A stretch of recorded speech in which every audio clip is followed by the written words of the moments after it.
ఆంధ్రప్రదేశ్ 2024 ఎన్నికల పోలింగ్ ముగిసిన తర్వాత వచ్చిన గణాంకాలు చూస్తుంటే ఎవరికైనా బుర్ర తిరిగిపోవడం ఖాయం. సాధారణంగా ఎన్నికలు జరిగిన రోజు రాత్రికి ఒక అంచనా వస్తుంది.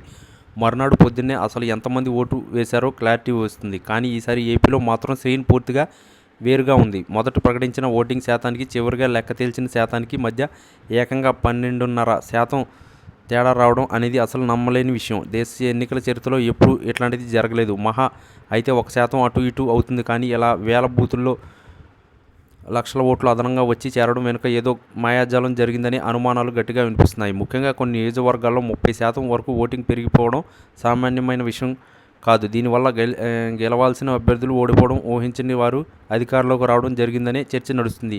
అసలు ఆ రాత్రి ఏం జరిగిందో లోతుగా పరిశీలిస్తే విసుగుపోయే నిజాలు బయటపడుతున్నాయి. పోలింగ్ రోజు రాత్రి 11:45 నుంచి తెల్లవారుజామున 2 గంటల వరకు కేవలం 3.5 బూతుల్లోనే 17 లక్షల మంది ఓట్లు వేశారని అధికార లెక్కలు చెబుతున్నాయి. అంటే 2 గంటల సమయంలో అంతమంది ఓట్లు వేయడం అంటే అది మామూలు వేగం కాదు. లెక్కేసి చూస్తే ఒకానొక బూతులో నిమిషానికి 4 ఓటు వేయాలి. ఒక మనిషి లోపలికి వెళ్ళి తన ఐడెంటిటీ కార్డు చూపించి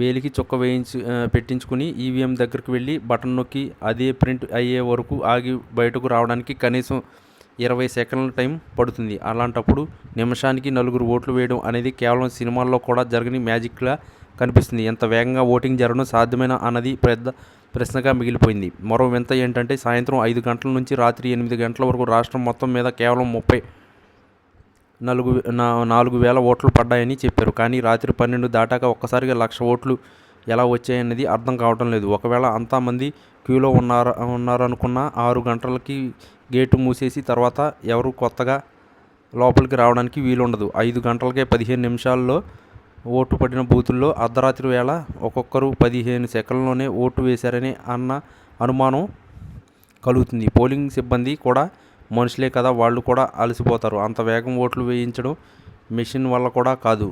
డిజిటల్ యుగంలో ప్రతి 2 గంటలకి డేటా అప్లోడ్ అవ్వాలి.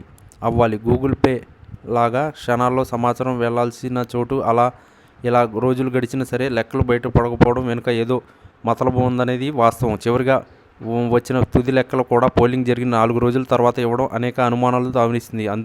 అంతకుముందు ఉత్తరప్రదేశ్ లాంటి పెద్ద రాష్ట్రంలో కూడా ఇంత వ్యత్యాసం రాలేదు. అక్కడ చాలా వెనుకబడిన ప్రాంతాలు ఉన్న 6% కంటే ఎక్కువగా తేడా రాలేదు. కానీ టెక్నాలజీ ముందున్న ఆంధ్రప్రదేశ్లో ఇంత గందరగోళం జరగడం విచారకరం. ఎన్నికల కమిషన్కు దీనిపై అనేక ప్రశ్నలు పంపినా వారి నుంచి సరైన జవాబు రాకపోవడం ప్రజాస్వామ్యంలో ఓటు విలువను ప్రశ్నిస్తుంది. ఓటు వేసింది ప్రజలైనా లేక మరేమైనా జరిగిందా అన్నది ఈ గణాంకాలు చూస్తుంటే స్పష్టంగా అర్థమవుతుంది. పారదర్శకత లేని ఇలాంటి ఎన్నికల ఫలితాలు ప్రజల్లో అసహనాన్ని కలిగిస్తాయి. ఈ అంకెల గారడి వెనుక ఉన్న అసలు మిస్టరీ ఏంటో బయటపడాల్సిన అవసరం ఎంతైనా ఉంది.